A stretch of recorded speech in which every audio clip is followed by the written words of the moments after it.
Hey guys, it's M.A.D.D.Y. I don't know, but today is Go My Favorite Sports Team Day, and we are in a different position in my room. I wanted to do it on my desk, but both my tablet and my phone are almost dead. So, the charging stations for both said objects are on my bed. Plus, my bed is way more comfortable than my gaming chair.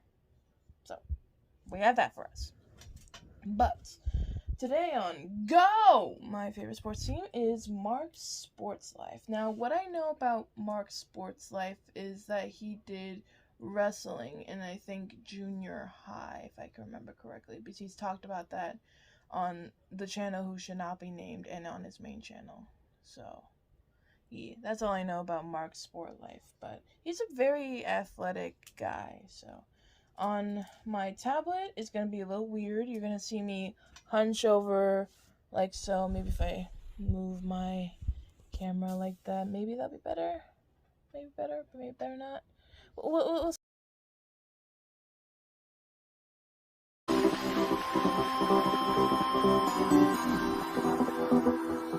Hey guys, it's M.A.D.D.Y.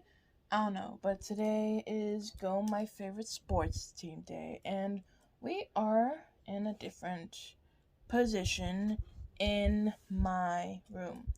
I wanted to do it on my desk, but both my tablet and my phone are almost dead. So, the charging stations for both said objects are on my bed. Plus, my bed is way more comfortable than my gaming chair. So, we have that for us. But, today on Go! My favorite sports team is Mark's Sports Life. Now, what I know about Mark's Sports Life is that he did wrestling in, I think, junior high, if I can remember correctly, because he's talked about that on the channel Who Should Not Be Named and on his main channel.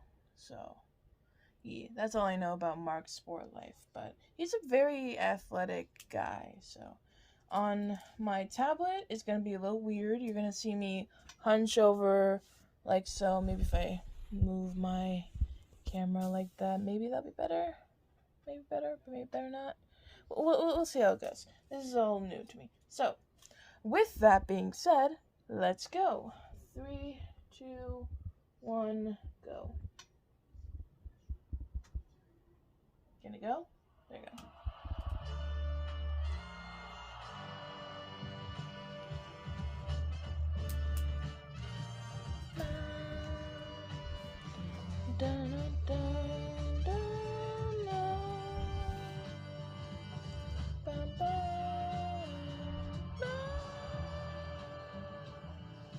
Hello, gentle listeners, and welcome to Go! My favorite sports team. I'm here, the man, the myth, the legend of sports, all balls in holes, king. Wow. Wow. Okay, bud. Okay, bud. If you want that to be your nickname, it'll be the all balls in holes king. All hail Tyler! All hail King. Tyler! All hail Tyler! Every ball, he knows the whole for it. I immediately regretted saying. Well, you're going to regret it a lot longer than that. Well, we're here to discuss the world of sports, but before we get started, as we always do, I need to accost you with the opinions and thoughts of our lovely, lovely listeners. My name is Mark, by the way, if you didn't know, also known as Markiplier, YouTuber extraordinarily short. I've got one. He has not gotten the leg extension surgery, guys. No, I have not. But I have gotten eye surgery. I wasn't going to talk about it much, but no one listens to this podcast, right? No one's going to tell anybody else about it. There aren't thousands of people hearing this. I got eye surgery recently, so I got called Smile, right? Smile. It's Smile. Which makes me think of teeth. Every time I'm just teeth. Why eyes? I mean, you do smile with your eyes, but teeth. I know, right? So I got teeth in my eyes implanted surgically. It's supposed to help me see better. But no, it's basically like LASIK, but it's a more evolved version. It's the newer procedure based on it. And I can't believe I didn't do it sooner. I see incredible now. It's stunning and it's great. But I like you with your glasses on. Huh? Do you find me less attractive now? I can see every pore. It's like you're in Oh, HD, 4K, 8K even. No. I find you the same amount of attractive, which is amazingly. You're gorgeous. You're fantastic. You're beautiful. I need to leave this room now because I'm uncomfortable with compliments. All right, good. Fair enough. All balls in hole, king. Yep, all balls and But the goals, reason king. that, like, I was thinking about the leg lengthening thing is, like, number one, I don't want it. Number two, yeah. I don't need it. But number three, this is exactly what I was saying. There's a newer procedure for eye surgery that I got. Not that LASIK is bad, but there is clearly, as time goes on, there are better procedures. Even if this leg lengthening thing was a totally chill thing to do, which apparently it's not, and it's 6 months of agony as your bones slowly stretch over time, there's probably going to be a better version of it down the road. And you won't. Yeah, like, they're just going to take somebody else's bone and shove it in there. Yeah, from someone who doesn't need it. Bone transplants. It'll Exactly. happen. Sell your bones to the rich to make them taller. That's what we need. That's to make society better. Anyway, so I still frown upon the idea of leg lengthening surgery. Like, I just don't think it's a good idea. But I guess I can't stop you. It's your legs, your money, whatever. But Tyler, there are some people with opinions or questions or thoughts that need answers that only your expert opinion can solve. All right. I am prepared as a normal person sitting across from you.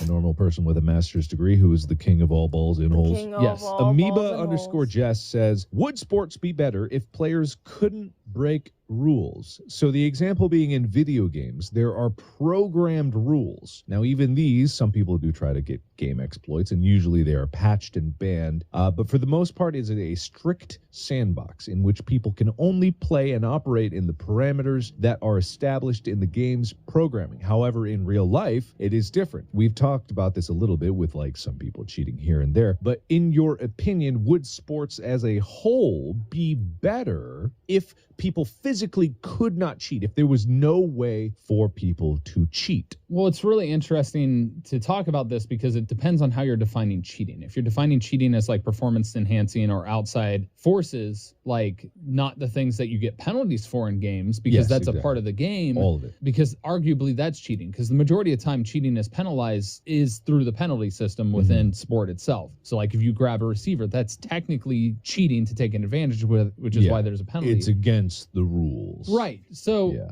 I would say removing all ability to be able to cheat would not make sport interesting, because you have to have the human element, right? And part of cheating also creates advancement and understanding and changing the rules and adjusting things. And so if you remove all semblance of cheating, if it's completely impossible, you remove the ability to learn and improve upon the sport as it is. Right. Okay. And for people to have to train to avoid doing that. So like a defensive pack can't grab a receiver. A baseball player can't spit on the ball and throw a spitball as a pitch. Like if you remove the elements that allow advancement, which oftentimes the way we advance is through human error and mistakes, you remove the human condition to sport.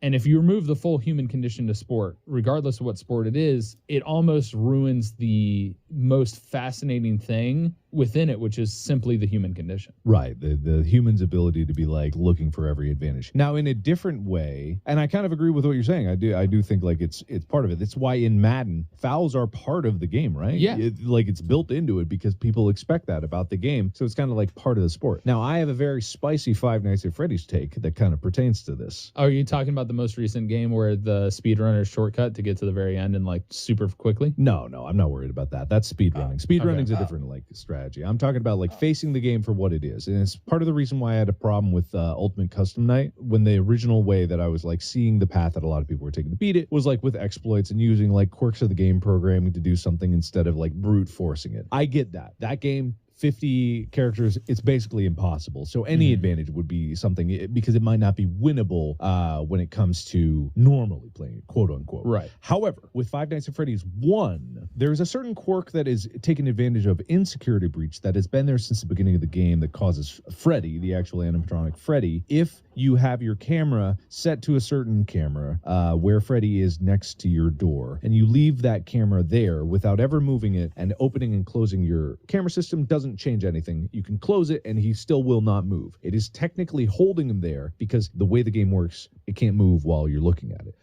But you're not looking at it because the camera's down. This makes 420 mode in Five Nights at Freddy's 1 trivial. Effectively, it negates an element of the game entirely, which is Freddy as an animatronic moving around. Then you just have to deal with the 3 other ones. Right. And in a sense, it makes it a lot easier. My spicy take on it is if you beat 420 mode using that exploit, you did not beat 420 mode. You did not adhere to the nature of that challenge when it was first established. And because I know I did it, it is physically possible to beat it without using that exploit, then I say that is the ultimate goal of like an achievement. And just because you win the game based on the parameters that like you technically I was allowed to do it does not mean that you actually did that challenge. And I have no respect for anyone that says they beat it. As the king of Five Nights at Freddy's, conversing with the king of all balls and holes, like this royal court of discussion, if you beat 420 mode with that exploit, you did not beat 420 mode. I can understand that sentiment. And the reason I can understand that sentiment is it's like if you cheat to achieve something. Yeah. Like if you cheated to get your A on a test. Yeah. You don't get the point of that challenge. Yes, exactly. The pride that comes with that and the sense of accomplishment is diminished. Yeah. Which does reduce like the achievement in and of itself. Yeah. But at the same time, there's certain levels where like 420 mode exists for a reason. It's supposed to be challenging. It's supposed to be made that way. But at the same time, like I think about video games and accessibility and understanding that having an easy mode, especially in story-based games, should be a thing so that people that have physical disabilities or other disabilities should be able to enjoy the story. Yeah. Right. But at the same time, that's a different experience. It's not set up to be I'm achieving the hardest mode in this game. Yeah. It's so that they can experience the game. Right. And I'm totally fine with that. Yeah, because the difference between the main game and 420 mode obviously is like there's a story in one. One was meant, probably Scott thought it was going to be impossible. Whereas like, let's get a game like Elden Ring.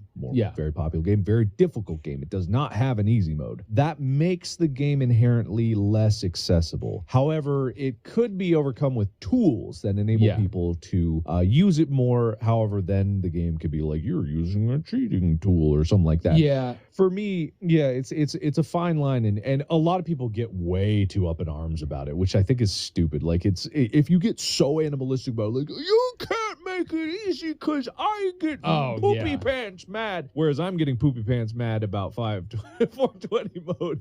I'm not actually, but people, I have a strong stance on that because it is a challenge in and of itself. However, with Elden Ring, there is a complex story. It is a good game. It is a very fun game, and I think that it's tough. It is a tough call to make. I think the main point that people lose out on is if your stance is actively trying to prevent people from enjoying the same thing that you are and doing it in a way that in no way impacts your enjoyment of the game, you're just being obstinate. You're just being an obstacle, and you are just trying to gatekeep something that you want for yourself because it's like, I'm better than everybody. Yeah, and that's honestly, that's literally why we created this podcast, was to open the eyes of people that don't know sport, that didn't get brought up in that way, to be able to see what sport has to offer. Because to me, the greatest experience as a human with other humans is to share the things you're passionate about with each other.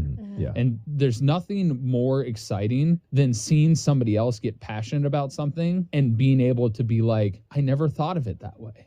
And the tough line of distinction is there can be achievements that are incredibly difficult that are intended for not all people to achieve. And that is okay that they exist, that those really tough, extreme challenges exist that not everyone can achieve. It is okay that those exist. It is a problem when the entire experience is intentionally preventative towards other people from even having an opportunity to access it. That's the difficulty. The point of a challenge that is extremely hard is not that not everyone can attempt it. It's everyone everyone can attempt it and only a few will succeed. Not that only a few people can even attempt it and even less people can succeed. Everyone should be able to attempt it. And that's where the fuzziness comes in, because yes, everyone can boot up Elden Ring and you could probably be the tutorial boss. Most people could. I think like even the achievement system says 98% of people have beaten the tutorial boss in not the first one, not the spider. Oh yeah, I'm talking about the soldier of Godric. Yeah, okay. That I was boss. like, Mark, I watched you go at that for everyone's beating hours. that one. No, it's just like but you know, where's the line in terms of someone's ability to play? Someone who only has access to a limited part of their body, maybe even just like eye movements at what, like it should not be frowned upon to try to create tools for everyone to be able to access this, even just try it, because that's all people want is just an ability to try it. If they are not good enough to like get through all of the story, heck, I think 50% of the people that played Elden Ring didn't make it through all the way the story, and they're perfectly capable at that. It's just like, you know, it was too tough for them. The challenge was too tough. I think that is like getting people a chance to play it until they themselves can make the decision, like, I got as much as I wanted out of it. That's what we should fight for. Yeah, it doesn't diminish your accomplishment of beating the game. If there's an easy mode of the game or a hard mode of the game, you can say, I beat it on hard mode. Yeah. Like, just adding another word doesn't mean anything. There's been easy modes in games since I first played. Doom has 5 difficulty levels. That's the whole thing is it should speak to game developers in general. And this is going way off a tangent anyway in this topic. But to be able to have a game and wanting everybody that possibly would be interested to play should appeal to game developers. Yeah. Period. Yeah, and then there's the argument to being like, okay, but what if the game developer doesn't want an easy mode? And it's like, okay, sure, they made the game and I guess can't really say anything about it because the experience is carefully tuned to be difficult, like with the Elden Ring example. And I think that's okay. However, saying that people can't use controllers that are specifically meant for accessibility purposes, like I'm fine with the developer making an experience that is intended to be hard, but all these other people are looking at it like they want an easy mode, and it's like, no, they just want to get in the door. Yeah. They just want to have a chance to play. For those people, if people are saying like, I want an easy mode because I want to experience all the story of the game, I would say, look, I'm sorry, it's not that type of game. There's other games out there for you. But when it comes down to accessibility, just getting them the equal opportunity to have a chance. Yeah. That is what I fight for. And sport does that, which is what I love, because there's adaptations to wheelchair basketball, there's wheelchair hockey, there's a whole bunch of different versions of sport to Special create Olympics. I think Special Olympics just happened. Just happened, yeah. So it shouldn't be frowned upon to try to allow as many, like, it's gates open, come on in. Yeah. If you trip on the door frame, like that's fine, you know, but gate is open. Yeah. Help people up again. Exactly. How did we get into this topic? What was the it was one prompt about if sorry, it was about cheating. If cheating was completely impossible. Yeah. I don't think that we have any time for more of those, because like we got too deep into that one. So I will expunge all the ghosts out of my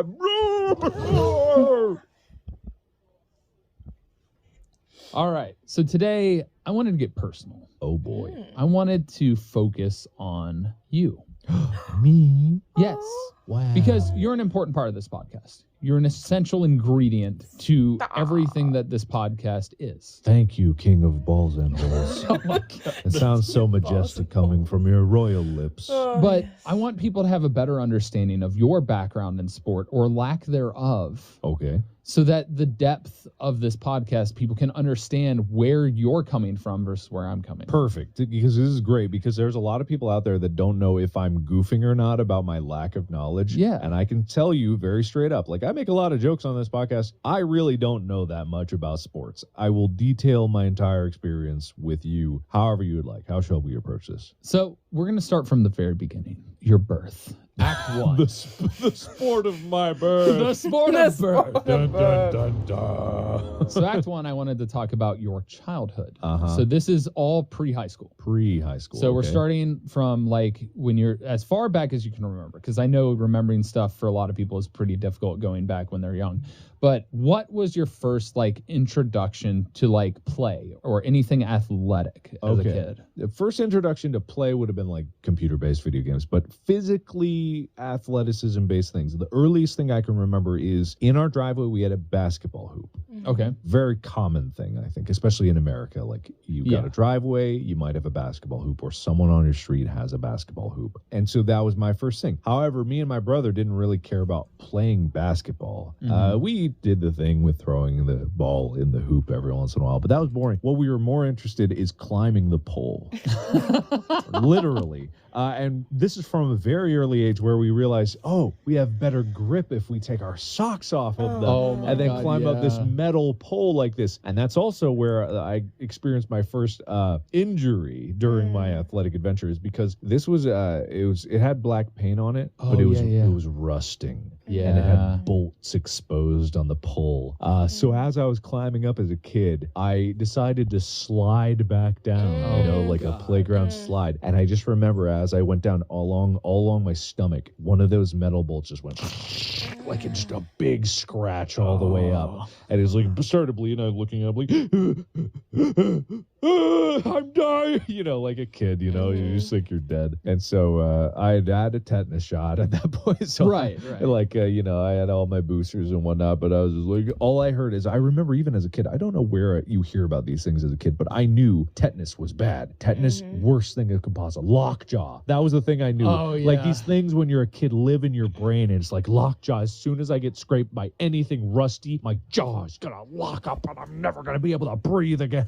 Like that's what you think as a kid. So I just remember running and screaming like, I can feel it. My jaw's locking up. How old were you when this happened? I was like 6 or something, 5 maybe, real young. But that was probably my first experience with anything sport related. But obviously you like ran. Like I imagine you and your brother probably like. Did you get along with your brother your entire life? Me and my brother, we were playing all the time, like in the backyard. It was never like sports stuff. It was going out in the woods and whatnot. Did you climb trees just like you climb poles? Oh yeah. Scrape my skin on that too. Sliding down the bark. I was not a very smart or safe kid, but we climb on everything. That was as a kid. You just climb on shit. Yeah. So you'd run and you'd climb. That was basic like kid play. Yeah. Did you ever obviously in Ohio we got snow, especially when we were kids. It gets less than that now, but yeah. Winter, also often known as the evening of the year.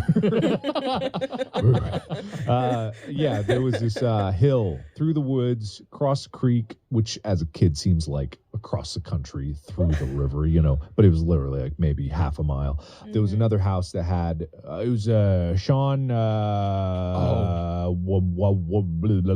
whatever, you don't know, but you maybe know. He was in our grade. Yeah. I'm thinking of two different Seans, but it wasn't he like a model as a kid? This kid? Sean, what is his last name? What is his name? It starts with an M, right? Yeah, maybe. Oh, wow. I didn't hang out with him long. Sean McAfee? I don't know. But either way, yeah. Anyway. I think it was his parents' house, and they had a big hill. And when it snowed, it's not like we were allowed to sled on their hill, but they had the perfect sledding hill. And right. Again, as a kid, if I went there today, it'd probably be maybe 20 feet high. But as a kid, I remember very distinctly, there were 3 tracks on this hill, 3 paths that were guided by trees, lined up perfectly for it. Guided by trees, more like there are obstacles. No, there were lines. And so, we'd go all the way to the top, and we'd zoom down, and we'd go for miles down the mountain, and then we'd have to slow down before we go into the creek, Yeah. Because it was just really, it was just a short runway. And so that was very fun until the parents would come out and yell, "You're gonna kill yourself." Very common theme in my childhood. Someone telling me I'm going to hurt myself and then me hurting myself, But even in the summer, me and my brother did, we took our red wagon, the red wagon from everyone's childhood, and we'd take it up the mountain. We'd rip the sides off that bad boy, throw them to the side. So it's just the brown platform. And then the big metal steering wheel, quote unquote. That if something bad would have happened, it would have straight through your body. Right through your face. But, it's the only way we could steer. So here we go. Straight down the hill. We crashed, capsized. I don't know how we didn't break anything, but it was At least you did yours on grass. We did ours on driveway heading straight into the pavement. No. Oh, no. Yeah, that was no good. But we only crashed once, and that hurt. So then we didn't do that again. So did you get into like organized sport? When did you do your like first organized sport? Was it wrestling when we met like in 4th grade? No, it was 3rd grade because that was the year before I went to public school. My brother was part of the basketball team. Okay. And this was looking back, it's very strange because Calvary Christian Academy was like a K through 12 Christian school. Okay. It was tiny, right? It didn't have, even in all the grades from K through 12, it didn't have one person per grade. It was very, very tiny. And so the basketball team was anyone 3rd grade and up could be on this team. So you got like high school level kids playing with little toddlers, like with their little uniforms. And so that was my first experience doing that because my last year, I believe I was part of that team. And I didn't know what the hell I was doing. So did you ever get boxed out by some 7-foot giant man that was just like, get out of here? I'm sure I did. They regularly played the NBA. They cycled through, like a charity circuit. That's why you know Shaq. I know Shaq so well. He stepped on you with his giant feet. That's why he's in the back of my mind every day of my God, life. I can't get him I out of my didn't dreams. I loved in the animation. Oh my God, it it was was so so perfect. The beautiful. Attack on Titan. I literally watched it last night. I was over at TJ's place. He had a housewarming party, and apparently he's been sharing the animations with his current significant other. And she was like, "Oh, you guys have to watch this." So they had me pull it up on the screen. I'm sitting here like, and I haven't watched them in a while because I watched them when they came out. But I've been so busy with all the other episodes and everything going on. I was dying laughing when Shaq popped out. It's so good. It's so good. If you guys haven't seen it yet, it's on my channel. It's just like, it's wonderful. Yeah. But that was it. And then it would have been wrestling from then on out. Okay. Yeah. And so like we met in 4th grade. Yeah. Because you didn't start wrestling until 4th grade. Yeah, and this is where like my memory fails me, is because basically from 4th grade to about 7th grade, I don't remember anything. I remember a lot. I remember very little from that time period in my life. I think it's because my parents were going through a divorce at that time. Because that's why I went to public school. And like as a kid, you can't really process things. But I have this one occasion, I think I've talked about this before, where I was in my room one morning and I needed to go to school because I needed to ride the bus, and that was a new thing, and I needed my planner, my agenda, my planner. Because we always had those little I kept forgetting it, and I would lose points or I would get a demerit if I didn't bring my planner. Next thing I knew, I was sitting on the bus. I swear I blinked and I was on the bus. I had no recollection of leaving my room, eating breakfast, getting my backpack, and waiting at the bus stop. The next thing I knew, I was on the bus. Could not remember anything. And like that's what my childhood from that time mostly was. It was just like big gaps in memory and very strange. I'm wondering if you were just blocking out because you were going through a lot of stress at that time. Yeah, so it was 100%. Looking back, it's like blocking out. Yeah, protective instincts. Yeah, it just happens. And like that's what can happen to kids. So when like I don't remember any of the sport related things from those times, except for recess. I remember recess. Oh, in middle school, were you in that same group where we played Foursquare? Yeah, you went to was it Maine? Foursquare. Yeah, I was in. Because I remember we both walked to Thaxton's house for his birthday. Oh right, you lived right there. Yeah. Oh God, Paul. Bill, you're unlocking core memories like chunk. Oh yeah, right. You lived right up that hill. Cool. Yeah, I still remember that birthday party. I remember tetherball. Like that was my jam. Oh, I yeah. loved That's tetherball. right. I would love. Foursquare was like I everyone kept cherry bombing me, and I had to run real far. You get it. At least you didn't have wink, wink, nod, nod gets a burn. Oh, what? Oh, That's what another is core memory you're unlocking. What is Wait, that? Why is that? Why do I know that? Because wink, that wink, was- nod. That What was the- that was literally the signal. That was the code for get Tyler out because we're mad at him. Why do I remember that? Wink, wink, nod, nod. What? I remember it because when I figured out it was targeting me, the funniest thing is Yeah. I figured it out, but instead of being upset, I took it as a challenge. Right, as you would. As you would, as you So it would, was as like, you would. bring it on. Bring it on. Oh man, God, yeah. See, I just like all those like little moments are kind of like hidden away for me, and I've never really like dug deep. But it's like, Oh, yeah. Well, yeah, in 4th grade, like wrestling, the reason me and you got to know each other is because we were in the same weight class. And my brother and Thomas would get matched up together. Right, yeah. Because we're both the same age groups. So it just worked out. And that's how I met you and got to know you. Yeah. And like our parents knew each other more than we knew each other. Right. That's how it is. Like my dad knew everybody. And this is like the difference between the memories I remember are only the embarrassing things. I remember in 4th grade when I first came in, it was like a show and tell, and I didn't know what show and tell was all about. So I had like brought in a pen or something for show and tell one night. And then the next week it was another show and tell. And I was like, there's more than one show and tell. So I brought the same pen. And like I remember, God, it was like, I don't know if this is really what it was, but I think in this classroom there was like some tower that you had to climb up and give a presentation to everyone. That's what it felt like. I don't know if that's just my childhood brain distorting what it was. I think that's what it is too. But at the same time, as a kid, the way I remember it is like this huge ladder that I had to climb up and a whole story. And when you were at the top, you were like towering over everybody. And I remember I had this pen and I was like, "It's a pen," and everyone was like, "That's the same pen." And like this could have been a dream for all I know. Like that's what I don't know about my childhood. Is like half of it is like weird, embarrassing memories of me being like, "It's a different pen," and me crying. But then like that's all I really remember. And then my honors class that the teacher hated me. Were you in that honors class? This is before Maine. This is Miami. You didn't go to Miami. I didn't go to Miami, so I went. Okay. Because I went to South. Yeah, I won't name names. She was a bitch. She was a bitch. I'm not afraid of calling out my teachers and people. I'm not afraid of it. I'm not gonna name names.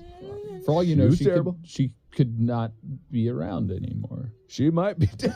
She might be dead. You don't I was know. like, I didn't want to just be. She might be dead. I wouldn't might wish be that. dead. You know, there's only one person that I've wished that upon, and they deserve it. That's fair. I'll leave it at that. Leave it at that. Leave it at that. But Leave this it at is that. clear just teacher. You know, like I wasn't the best student either, so it's like, but I didn't know because I was so my confused. pen But ran anyway, out. it's a whole different story. I wouldn't wish them ill. Yeah. Wow. So your basic sport knowledge is like foursquare, tetherball, little bit of basketball, and wrestling. Yeah, and climbing in the woods and And sledding. well, yeah, the normal outdoor recreational sport stuff. So like sledding and that sort of stuff. Yeah. But now right getting into the later years, because now we're getting into like high school and college. Sure. This is when me and you actually started becoming closer friends. Like we knew each other as kids. Yeah. But you know, you didn't go out and hang out with people, and I mostly stayed and hung out with the people in my neighborhood. Yeah.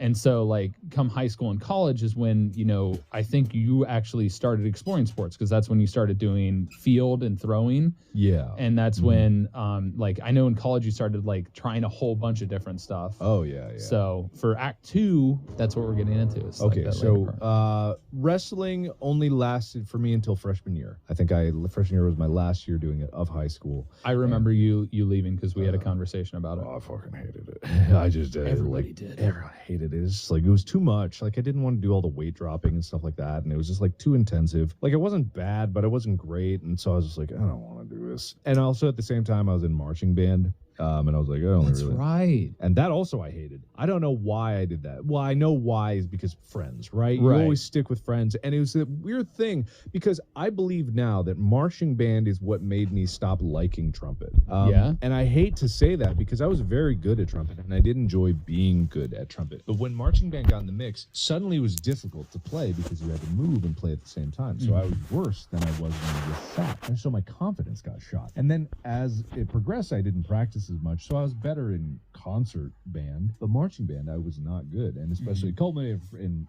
senior year of me flubbing all my solos. I just like my confidence went. But outside of that, whether or not you consider that a sport or not is No, but it's physically intensive. You guys started. I think your guys' summer training started even before 2 days. know of why football. I It was a lot of training. I was actually stunned at how much because it's band kids. So usually like band kids are kind of nerdy, but it's a lot of work. You're marching in the hot sun for hours a day, and marching like even if it seems like you're not moving very fast, it's tough with the roll step and being balanced in the lungs. Like You trying have to blow. be smooth, and at Yeah. the same time, especially if you're using a wood instrument, Yeah, or oh, a yeah. wind instrument, not Yeah, a yeah. wood instrument. Yeah. because you have to control your breath in that while you're also physically exerting, and like the way you have to work and move your feet. And this is something I didn't learn about until after high school, but I knew a bunch of marching band kids and friends. But it's physically intensive. Yeah. You have to be athletic to be in a marching band. Yeah, it's kind of crazy. But all that aside, still hated it. Right. Then I did track and field. And I did track and field in junior high, too. I did hurdles in junior high, so it's a sprint-based event. I wasn't great at it, but, you know, I was pretty good. And then when I got to high school, I was like, I want to not run. What can I do that doesn't involve running? And then I saw everyone throwing, and I'm like, that looks like fun. And so I joined the throwing team, and that was great. Like, running was an individual event, but it also had like relay running and stuff like that. And I just hated running. When you throw, it is purely just you. You're not running against someone. There's no one that's like next to you running. You're not trying to directly compete. It's literally was one of the most solitary experiences in sports that I had at that point. Because even in wrestling, it's individual, but you have an opponent right there you're fighting. Yeah. Throwing, you just take turns and you do the best you can. You're not directly competing with one person. You're competing with everyone overall. But more importantly, you're just trying to throw as hard as you can.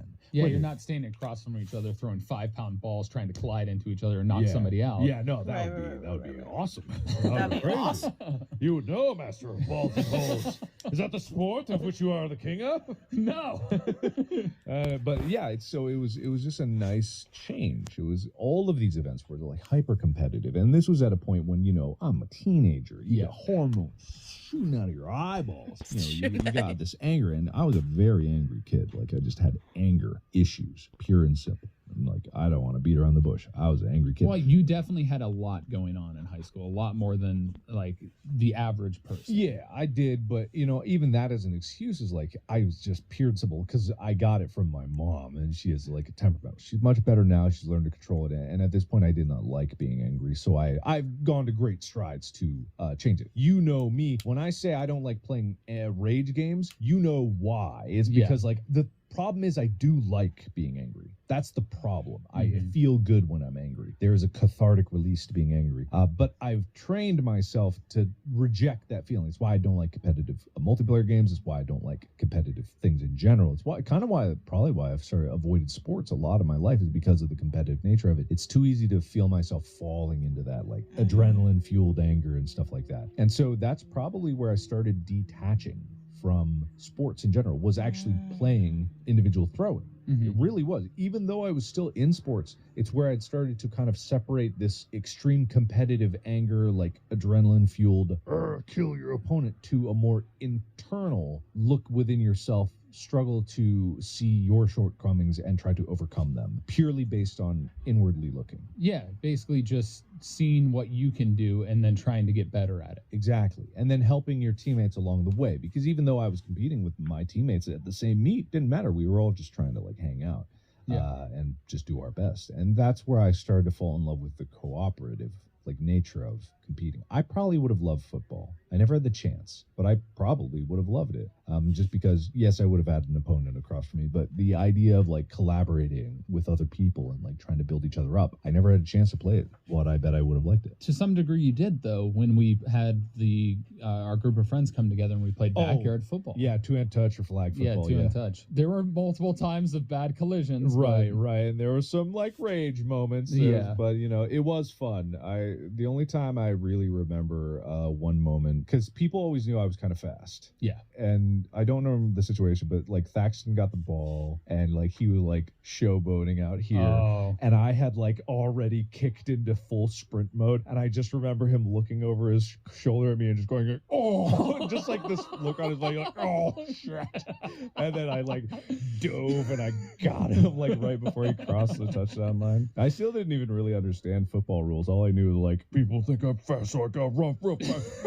And then I go. That was fun. Those are really good times. Like just like playing with friends, real casual, real like low stakes. You know? I only got to play with you guys so often because of whether it was water polo in high school or we even played a little bit in college, which I played football in college. So when I showed up, it was kind of like, Yeah, you be I remember, you were a quarterback, or it was just like, you just sat there, you throw, and it was like, because you would actually know what you're doing. Yeah. But the problem was I could never catch. So even though I was fast, I was like, shoom, and I'd be, and I would like, so many balls hit me in the face in those games, just like, But when you caught it, it was, you were gone. Yeah, the 2 times I caught it. Yeah, I think that was my problem. Is I was so ready to run, I'm like, and then I'd fumble it as I'm trying to sprint. These short, powerful legs. Well, Good for sprinting. You didn't do a lot of sports at a young age to work on the eye-hand coordination of catching. You're right. I never played catch as Oh, wow. I never even realized that. I never played catch as a kid. Therefore, I wouldn't have developed the skills. The essential motor skills that you develop with early sports, you didn't have at that point. So you didn't necessarily have the fine-tuned nerves to catch a football. I never even thought of that, because that's absolutely true. My childhood was based on like running around, grabbing and climbing shit. It wasn't around throwing objects. And people don't realize just how complex the skill of throwing and catching. It's so simple because most people do it every day, but throwing, catching things. I remember, I don't remember who it was, but it was someone else on the throwing team. It's like we were having a punch the shoulder contest, it's just like a macho thing, like who's gonna tap out first. And I remember I went to punch and I missed. That was more embarrassing than losing the competition. I freaking missed his shoulder, and I'm like, how did I miss that? And so like it's just one of the things where, oh wow, because I literally had never practiced the hand-eye coordination. It really just wasn't a skill. Huh, weird. Weird. You're learning something new. I am learning something new. Yeah, so it seems like, obviously, like we talked about, you didn't really have much experience in sports. You obviously know throwing. Yeah. You know, like, the basics of what we've talked about for the most part, and you understand the stuff that you've done, like climbing a tree or doing those sorts of things. But this further explains, like, you understand stuff mentally, like your mental faculty being able to absorb stuff and understand anatomy and physiology from education and stuff like that. Yeah. But your body and the fine-tuned motor skills that you get usually as a young kid, you didn't necessarily have.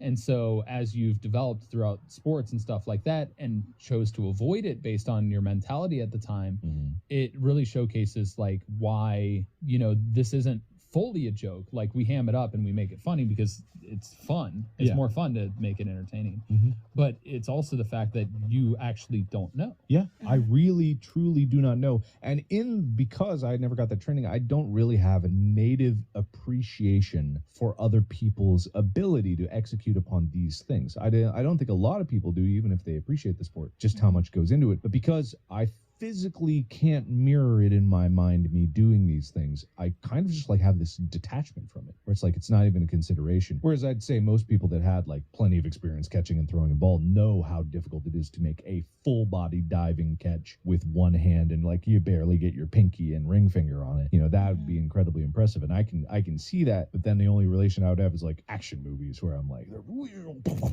diving with guns and whatnot. But I mean, this leads into like college as well. Like, you did I think I listened to it on the Distractable episode, but I had heard this story before when you injured your back trying parkour, because you tried a bunch of stuff in college. Yeah. I think I injured my back and my shoulder that same day, and those problems have plagued me since, because I never got them addressed, because what is healthcare when you're in college?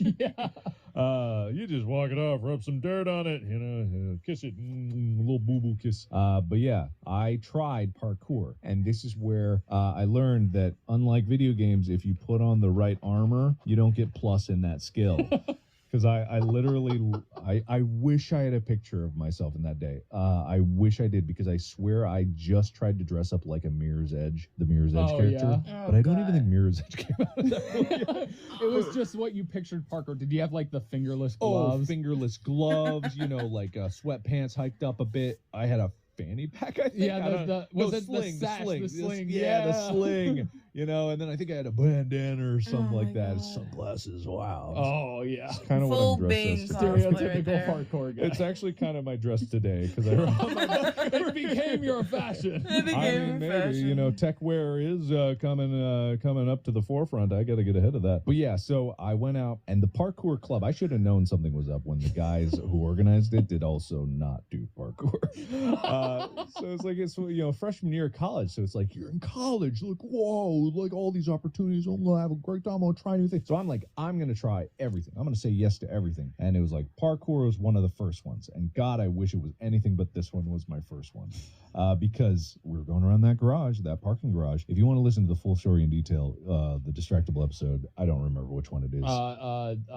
Whatever. Go look it up. Go This is look Go, it up. my favorite. It was like party. Hold My Beer. Was it the Hold Yeah, My it Beer was moment? Hold Oh, My yeah, Beer. it was Hold My Beer, yeah. And then like we're going around this parking garage, and it's literally like if I fall off the side, because we were up the third, fourth story, if I fall off the side, I'm dead. And that's like my first introduction, and that should not be anyone's first introduction to any kind of sport. It's like in the movie Eddie the Eagle, you know, he's like He did not start on the big jump. yeah, but he kind of did like afterwards, and then he was like in a stretcher. Like no one's first introduction to this shit should be that intense, because I got hurt multiple times that day. I dropped off a 2-story building before I even knew how to roll. The fundamentals were not there, and admittedly, I may have lied about how much experience I had. Because you wanted to be cool. Exactly, because I wanted to be that's cool. so hard. Do not let that shit get in the way of your safety. Don't let pride overrun safety or self-preservation. Exactly, which is like why just recently on my bike, I have a full face mountain helmet on that bike, because I do not fuck around when it comes to the money maker.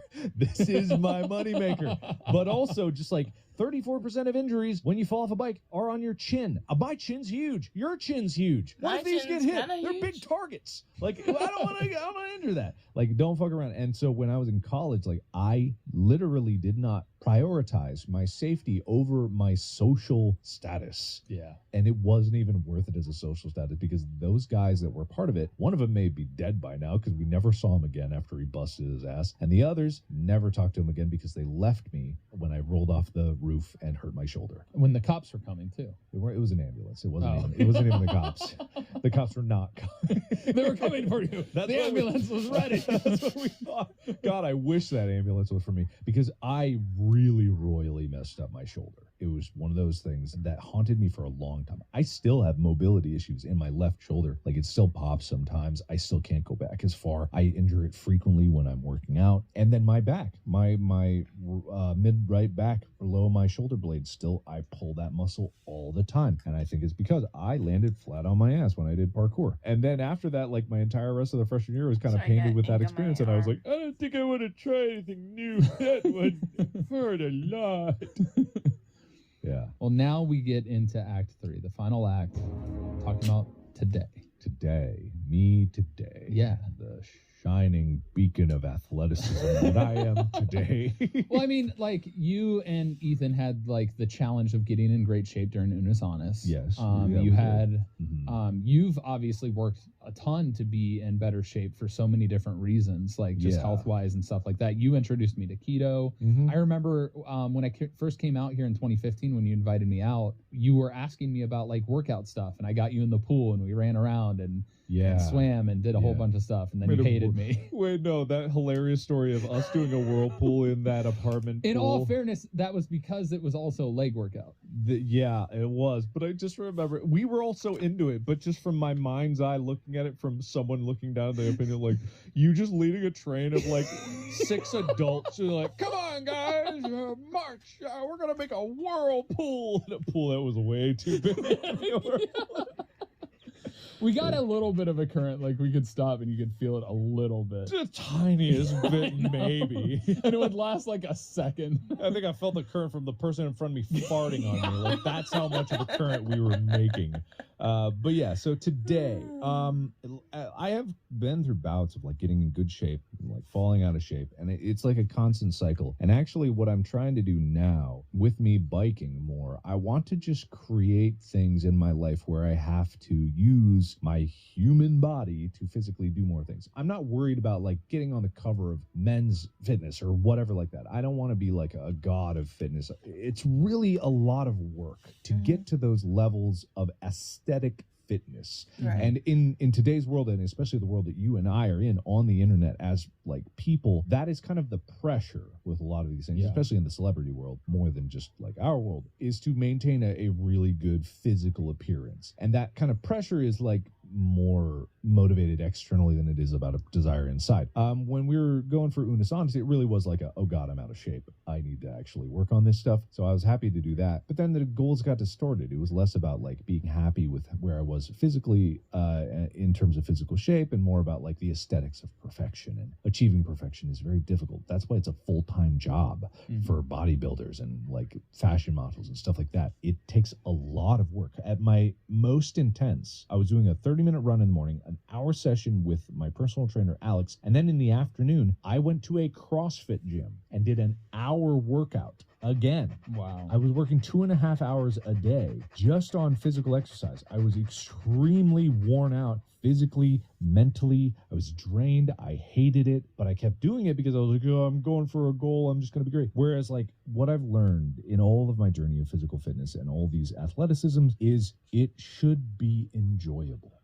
That's what, to me, sports. That's what sports is. It's turning this physical exercise that most people look at it as like this chore into something that is so fun you want to do more of it. That should be exercise. My bicycle, I love it. I want to ride it all the time because it's fun. And even if it's an electric bike, I still pedal, and it's like I get physical exercise out of it and I get joy out of it. Right. Athleticism in my mind should not be a burden. The ideals of getting this physical perfection, like if that's your goal, fine, but for us everyday life, it shouldn't be the worst part of our day. It should be something we look forward to, and that's how you're going to get farther in it. And that's what I've come to terms with my workouts and stuff like that. I want to look forward to it. I want to walk away from it out of breath, but looking forward to the next session. That's what I want. So that's where I think I am today. That's why I've always loved, like, we've gone rock climbing together. Oh, I want to go rock climbing some more. I'm completely down. Saturday mornings. You absolutely. Introduced me to rock climbing. I did. You were training for Ninja Warrior in 2015. In 2015, and they rejected you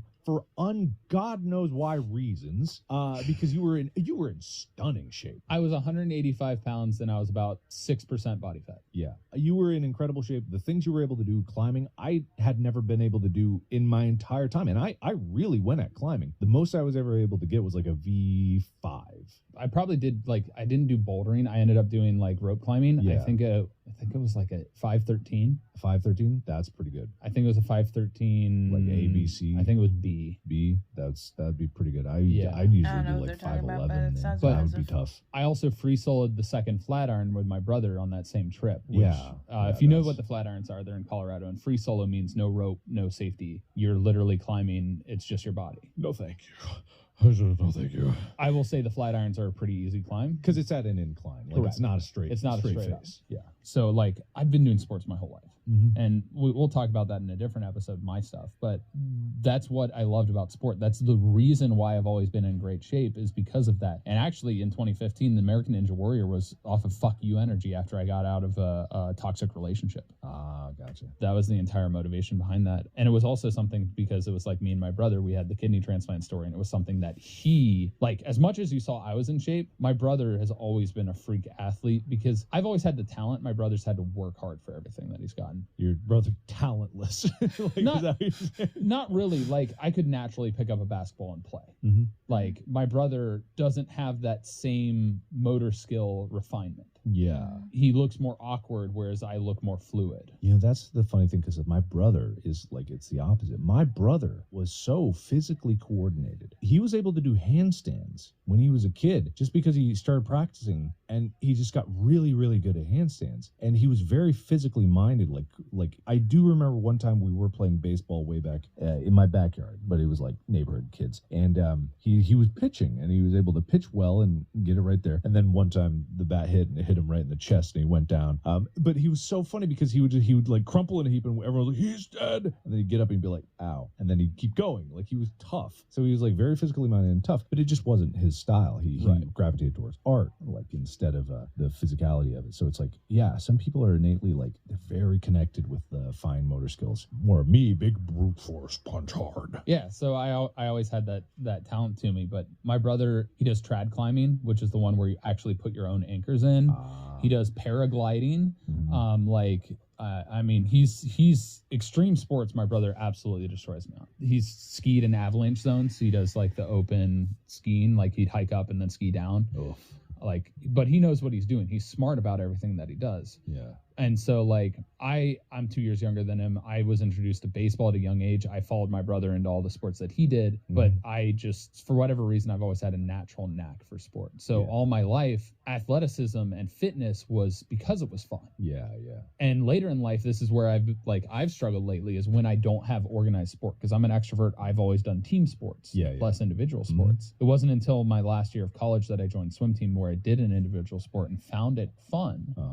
And so, like, I miss it a lot. But being able to, like, have these conversations with you and introduce, like, the world to the understanding of sport and why I think it's so fundamental to the human condition, and with relation to health, like you just brought up, it gives you that gateway to not feel like you're doing a chore. Yeah. You're having fun. Dude, we got to go climbing again. I can't believe, because I'd forgotten because of COVID, everything locked down, but now it's like back. It's like we can go again. We should just pick a day and like make that our weekly go. I literally was trying to organize that with another friend of mine, and she was just like, I don't know about weekly. Yeah, Strongly has rope climbing. We can belay each other. Yeah. You taught me to belay. I did. I taught you how to do the figure eight. And I probably remember it. At that place. Yes. Yeah, no, we gotta just make that a thing. Number 1, we're gonna get sponsored by Super 73. Number 2, we're gonna bike everywhere so that we get in good shape. Number 3, we're going to get sponsored by climbing companies. Yes, climbing companies, please sponsor us. Number 4, give us more money. Number 5, and we're going to go climb.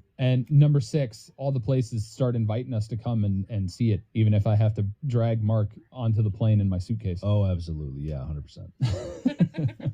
Well, we've actually ran through the time. Did we get through everything you wanted to get absolutely. through? I think we hit on everything. Yeah, I don't have an extensive sport background, and I think people can understand, like, that is the limit of it. I do not watch sports day to day. I don't have this desire to see this, but I do have this nugget of appreciation for what sports means and what it means to me. And you can see how weirdly and conversely my individualistic sport kind of like pushed me away from the competitive side of sports. And I like that. I appreciate that because it made me really appreciate myself and what I was capable of.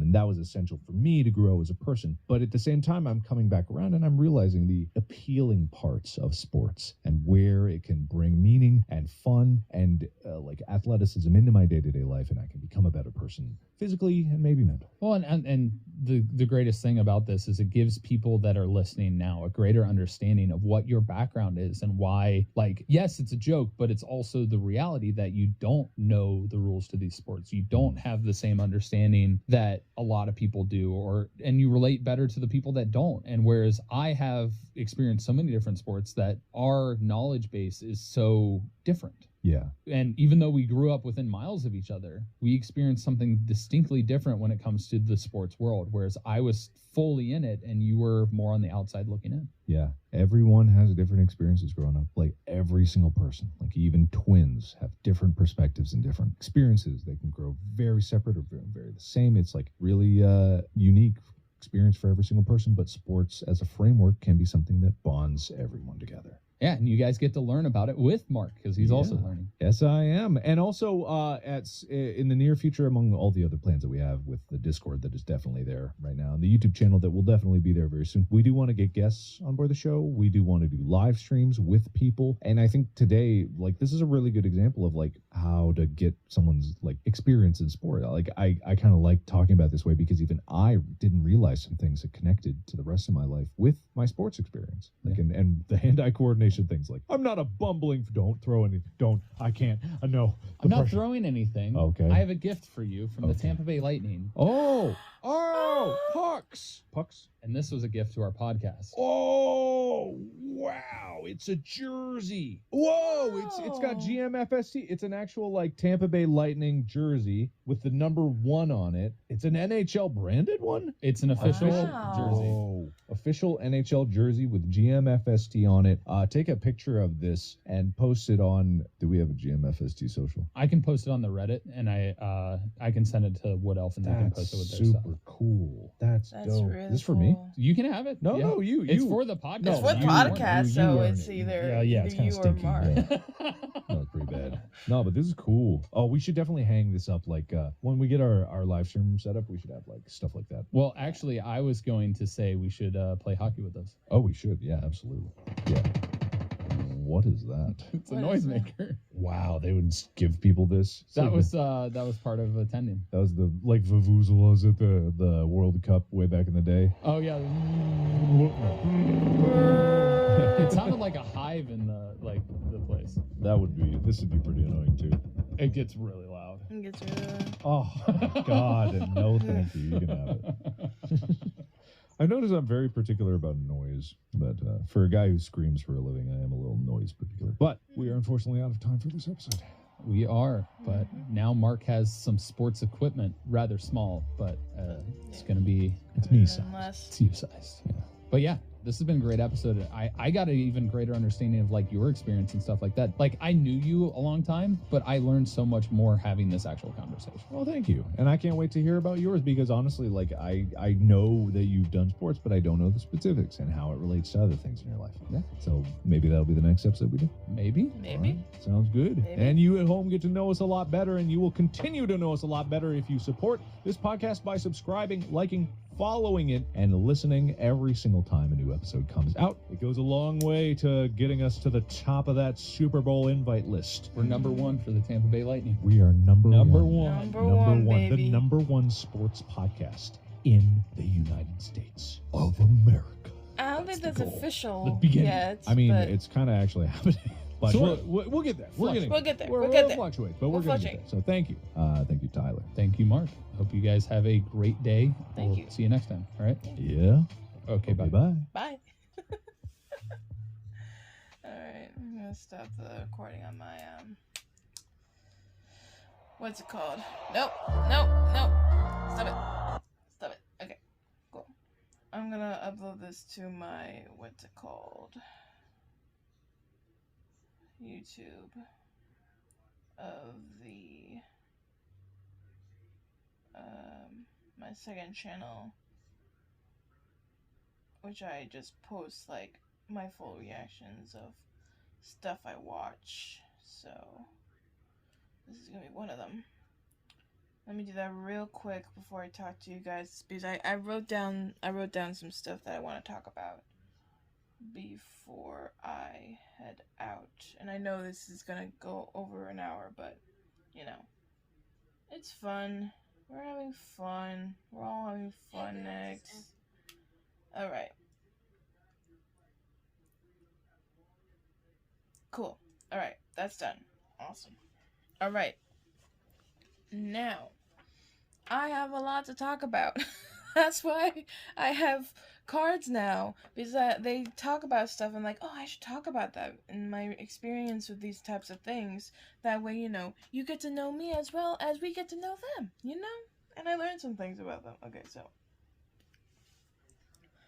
I want to say this in tiers, like school and childhood, but they're kind of like the same thing. Okay, so first topic, and I don't know why, but I love Foursquare, and I will dominate any kid in a Foursquare arena, and I will always be a square, no matter what. So check on that box. I've talked. Yes, I'm a Foursquare champion in my elementary school. Middle school, there's no such thing as Foursquare, so that was kind of a bummer, but it was cool. But I was also not when I was younger. When I was younger, I was not really good at Foursquare, nor at Tetherball.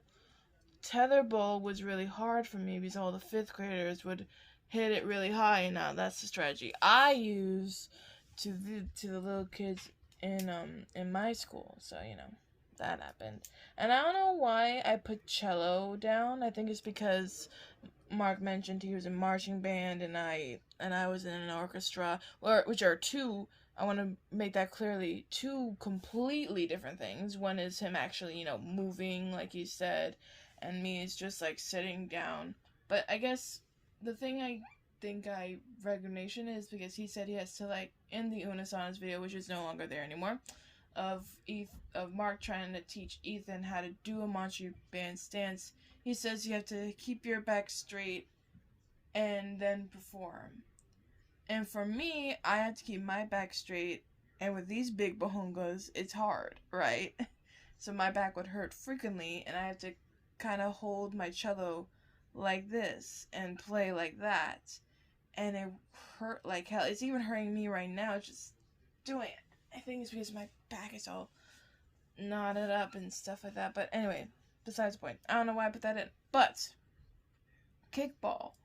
I was not initially good at kickball. It wasn't until the fourth grade? Fourth grade. Yes, fourth grade. Because I don't know if you guys know this, but I was held back a grade because my mom thought I wasn't ready for second grade. So she made me do first grade again. That's all I gotta say about that, okay? But I was older ever since first grade. I was older than all the other kids. I was growing much faster than all the other kids. All my other friends from first grade were graduating to middle school when I was in fifth grade, and it was so unfair, and I still hate my mom for that to this day. But,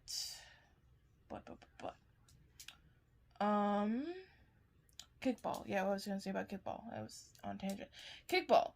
I started to get on second grade and third grade. I wasn't really good at it. I was just like learning the ropes. But third grade and fourth grade and even fifth grade, when we could do kickball with our PE coach, I was a baller. Not at the running part. No.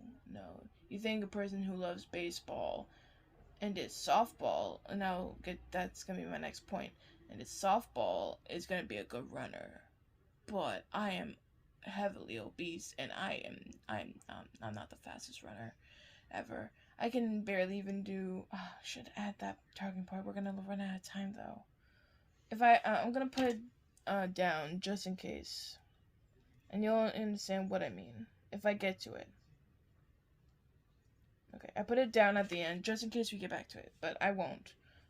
But like even just like walking really fast is like, but like I can kick like far, like really far, ever since fourth grade, and I still like dominate the kickball field if I ever go back there again. So that's one moment. Check. 3 flags up. Okay. I don't know if you guys know what 3 flags up is, but I'm gonna quickly explain it. Basically, it's you and either 3 to 4 or 5 or 6 plus players. One person is throwing the ball, usually a football, but gonna be just like a kickball or any type of ball. It's usually with a football. And you throw it up really high in the air, and all the kids scramble to get the ball. If you catch the ball 3 times, you get to be the thrower. And I never caught that ball. I caught the ball maybe once, maybe twice. And when I was a thrower, I don't throw it high, I throw it far. Because I'm used to throwing baseballs and stuff. At that time, because me and my dad would play catch, but I wouldn't go on any baseball teams because there weren't any unisex leagues back in the day, and C, there weren't really much promotion for softball when I was younger. So that's the thing. So 3 facts up, I wasn't really good at it. Let's see. Okay, biking. I'm good at biking. I'm decent at biking. I think like I can bike up a hill. That's the most of my biking experience. But if I ever have to go somewhere and it's long distance and I have a bike and there's a bike there and I need to take the bike, and BARTing isn't an option, taking the bus isn't an option, Ubering there is not an option, and it's like pretty like a 10 to 15 minute bike ride. I even enjoy just biking down the sidewalks. I would bike, but I don't have my bike anymore because it keeps getting stolen, and I'm getting too heavy for them. So that's another thing. How obese I am. Should I do that next? No, I won't do that next. So when I was, I want to say 12, maybe 11, I think. No, the furthest back I can think of is when I was 9. And it kept going through every time I visit them. So I have family in New York, right? Because that's where I was born and that's where my mom's family is. So my mom has 3 brothers. She's the only girl, so pressure on her, right? But no, she has 3 brothers. Marcus, John, and Joe. And then there's Vanessa. but not in that order. Not in that order. Joe's the youngest. They're all my uncles. And then my mom's my mom. I don't know why I'm saying this like that. Time. Shit. Yes. But my uncle, I don't know if he saw it in me, yet he doesn't acknowledge it to this day. But I guess my Uncle Joe, I should be more precise. My Uncle Joe saw that I wasn't like the other girls. He, in fact, you know what? If I'm gonna be completely honest, he's the like main reason why I like boy stuff. Is because I hanged out with him more, and I have pictures to prove it. When I was a baby, he would hang out with me more and more, and I think that's why I'm gonna say this, Uncle Marcus and Uncle John, if you're listening to this, I'm sorry, but it's true, and y'all both know this. He's my favorite uncle. I'm sorry, but it's true, okay? It's true because he introduced me to basically the boy world. So, if you want to blame me for liking him better, don't blame me, blame him, because he's too damn likable. I'm sorry. But, anyway, besides the point, besides him, like, introducing me not only to the superhero world, but also to just the boy world in general, he liked to mess around with me. And no, it's not the way you think, okay? We like to wrestle, okay? He would like to wrestle me, and I don't know why. But I also liked it, because it was, like, quality time we did. And at that point, I didn't know much of what diabetes was, but I knew that he had it. And now, knowing me, and now I have it, it kind of makes sense why at most points of when we do like wrestle, it would be for short times. It would be like maybe 2 to 3 minutes of wrestling, and he would beat me. And then when I got bigger in my middle school years, I pinned him once. I only pinned him once, okay? I pinned him once. Alright? And that was like the happiest moment of my life. Oh my god, I only pinned him once. But yeah. And then we stopped doing it, and I think his endurance was running low, because when I work out, I can only work out 7, maybe 10 minutes at a time before I wear myself out. And I think it's because of my insulin and my low blood pressure, because when you exercise, your blood sugar lowers, and so you get more dizzier and you get more exhausted. So when I exercise now, I know, because I am going through kind of the same thing he did. He did it for way longer than I'm doing it, but now, like, kind of going through what he's going through, he had a lot worse, and he's still having it a lot worse than I am. I'm having it way better than he is, but, like, just exercising is harder now, and just, like, like, doing workouts even in my own room is kind of hard. Running, like, farther is getting harder for me and stuff like that, but I just wanted to notify that, because, I don't know, I feel like that's, like, a pivotal, like, physical activity that I did. So I could say I wrestled, but not in school, and it was with my uncle when I was younger. So I don't know if that counts. I don't think it counts. Other things. Swimming. I am a terrible swimmer, but I love to do it. Okay? I'm gonna say this. I kind of know how to swim. And when I say that is, whenever I am above, like, I'm now the age where I am tall enough to go on basically in any pool. I can either do it on my very tippy toes, or I can just stand, right? But here's the thing. If you throw me out in the ocean, I probably will drown. It's not that I don't know how to swim. It's that I don't know how to swim. Do you understand what I'm saying? I know how to swim, okay? But in the shallow end, okay? And I'm going back to my Uncle Joe again. My grandfather in New York has a pool, right?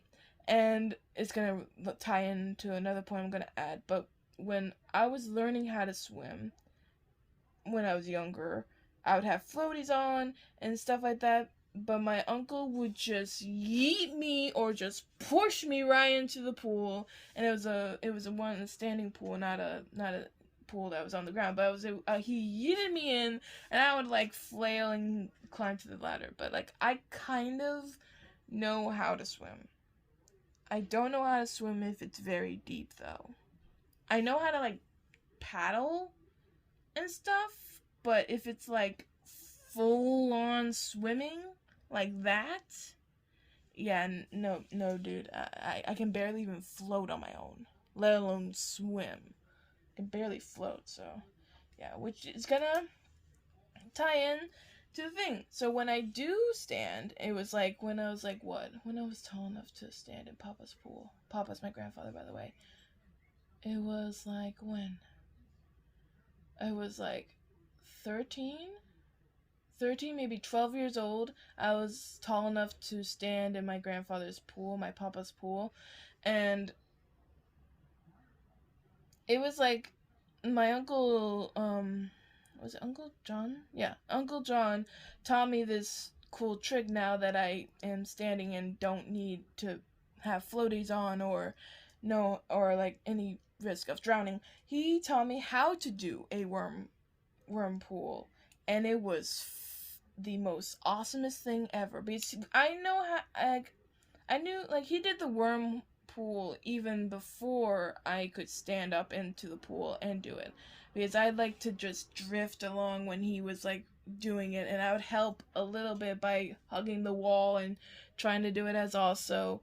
But he's like oh god, my Uncle John is a big guy, okay? You do not understand. He's a big guy, okay? He's a really big guy. So when he was going around the small pool that my grandfather has, it did not take long for that thing to be a wormhole. It took maybe 2 minutes at max for him to get that thing up and running. And it was the most awesome thing ever. And when I got the chance to like actually do it with him, with my younger cousins in it, it was the most exhilarating thing I've ever did. And oh my gosh, guys, the rush of like I'm actually helping these kids feel what I felt when Uncle John did this to me.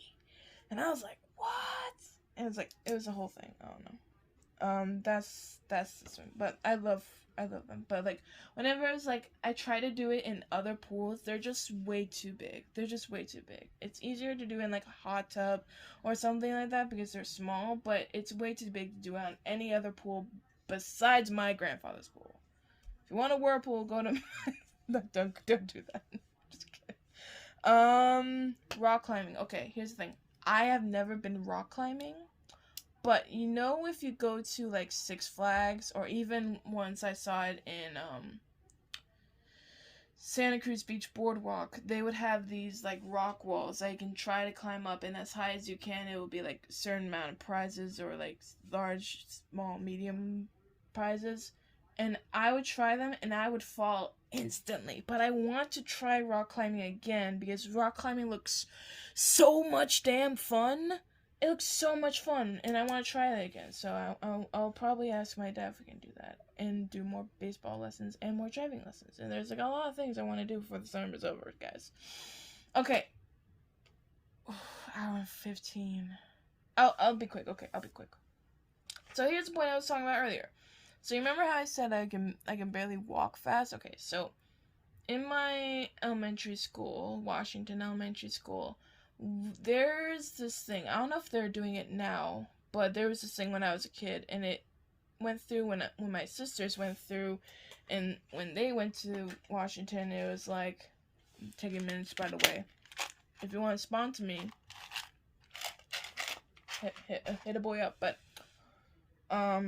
it's called a walkathon, all right? And what you do is you basically get like this pamphlet, or not this pamphlet, like a folder, right? And you would go around your neighborhood, or in my case, my apartment building, and you would go and ask people, hey, could you pay me if I run this amount of laps, or if I walk this amount of laps, would you give me this amount of money? And the money would go towards the PTA and stuff like that. So I would put down, I can walk 10 laps at minimum. 15 at max if I'm having a good day that day. How much do you want to pay me per lap? And that's my whole spiel from kindergarten to 5th grade. My whole spiel. It went up slightly when on my 4th and 5th grade because I felt cocky. No, No, it was my 4th grade year, and I felt cocky because I thought I can do 15 to 20 laps, but no, it was 10 to 15 through and through. So I learned that lesson very well, but it would be like, my mom would give me a dollar, my dad would give me a penny, some neighbors would give me dimes or nickels or quarters or something like that, and I would be like the the the person with the least amount of money the whole time. There'll be like a prize for the person who brings in the most money. I can't remember what it was. Either it was for free choice or no homework for a month. I can't remember what it was. I hope it was for no homework because I would have worked harder than that if I knew it was like for no homework for a month. But it was basically for a worthy cause to help the PTA because Lord knows that school boards don't care about what happens with kids. So that's my opinion. Okay.